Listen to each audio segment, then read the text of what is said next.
At first, people thought it was coincidence. A tragic one, but still coincidence. Atlanta, late 1970s. A city in transition, civil rights progress on the surface, deep tension underneath. Neighborhoods where children still play outside, where parents believe danger is somewhere else. Then a child goes missing. No witnesses. No clear leads. Just a family waiting for someone who never comes home. Police search. Neighbors help. Posters go up. And eventually, the case fades from the news. Until it happens again. And again. Young boys, mostly black, mostly from poor neighborhoods, begin disappearing at an alarming rate. Some are found dead weeks later. Others are never found at all. The similarities become harder to ignore, but for far too long, they are ignored anyway. Authorities hesitate to say the word everyone is thinking, serial killer, because admitting that would mean admitting something worse, that children are being hunted, and no one knows how to stop it. Parents panic. Curfews tighten. Children are kept indoors. A generation grows up afraid of the dark, not because of monsters, but because of reality. Atlanta becomes a place where children vanish. These weren't isolated tragedies. They weren't accidents. Someone was targeting children, and the city was running out of time to admit it. As the number of missing children grew, fear turned into rage. Parents demanded answers. Community leaders demanded action.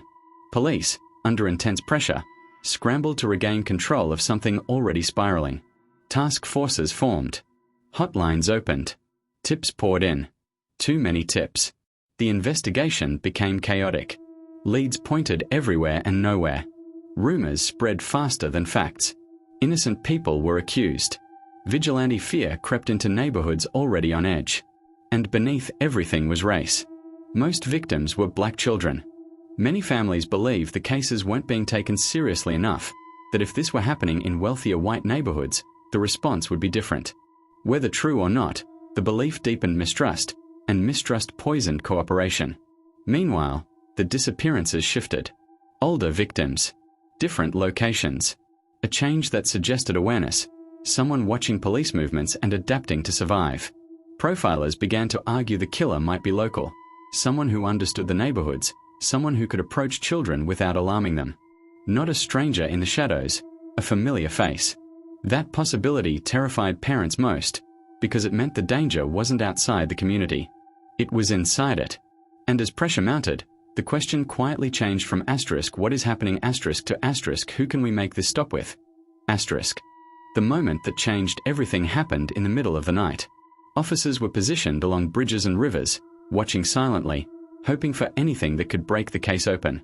Exhausting, tense work driven by fear rather than certainty. Then they heard a splash. Nearby, something hit the water.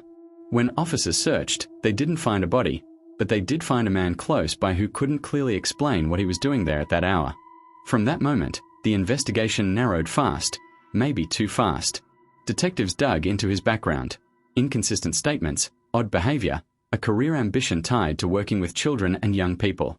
Nothing that proved murder, but enough to feel suspicious in a city desperate for answers. Soon after, more bodies were recovered from the same river system.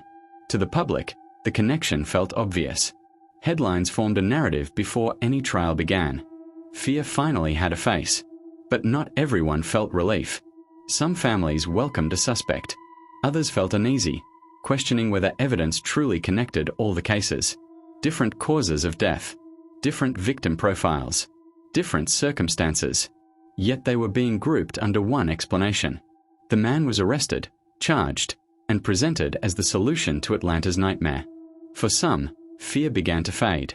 For others, fear was replaced by suspicion, because closure isn't comfort when doubt remains. The trial became a spectacle and a pressure valve. The prosecution focused on what could be proven: fibers, locations, timelines, evidence that placed the accused near multiple victims. Not perfect, but strong enough, they argued. The defense attacked the gaps. Why were cases with different circumstances treated as one? Why were alternative suspects dismissed? Why did so much feel circumstantial rather than definitive? And why did the city seem so eager to move on? Because by then, the trial wasn't only about guilt. It was about relief. Atlanta needed this to end. Parents needed to breathe again. Politicians needed stability. Police needed restored trust. That collective need hung in the courtroom, shaping how every detail was interpreted. Experts testified. Fibers were traced back to the accused home, his car, his environment. For many jurors, it was enough. Not absolute certainty, but doubt became harder to hold under the weight of so much fear. Reactions outside were split. Some families felt justice was coming. Others felt erased, convinced their children's deaths didn't fit the story being told. The verdict came: guilty. On paper, it looked like an ending. In reality, it opened a debate that wouldn't stop. The sentence brought silence, but not peace. The man convicted would spend the rest of his life in prison. Officially, the Atlanta child murders had an answer, a name, a conclusion the city could point to. For some, that was enough. Curfews relaxed. Parents slowly let children outside again. Atlanta tried to heal, holding on to the belief the nightmare was over. But the questions never disappeared. Some families accepted the verdict, believing justice, however imperfect, had been served. Others never did. They argued some cases were never fully examined, that some deaths didn't fit, that the need for closure may have overridden the need for complete truth. Decades later, doubts remain. Journalists, investigators, and former officers revisit evidence again and again. Some believe the conviction explains everything. Others believe it explains only part. What is undeniable is the impact. A generation grew up afraid.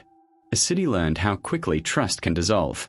And the case became a symbol, not only of violence, but of how fear, race, politics, and pressure can shape justice. This wasn't just about one killer. It was about how society responds when victims are vulnerable, marginalized, and easy to overlook.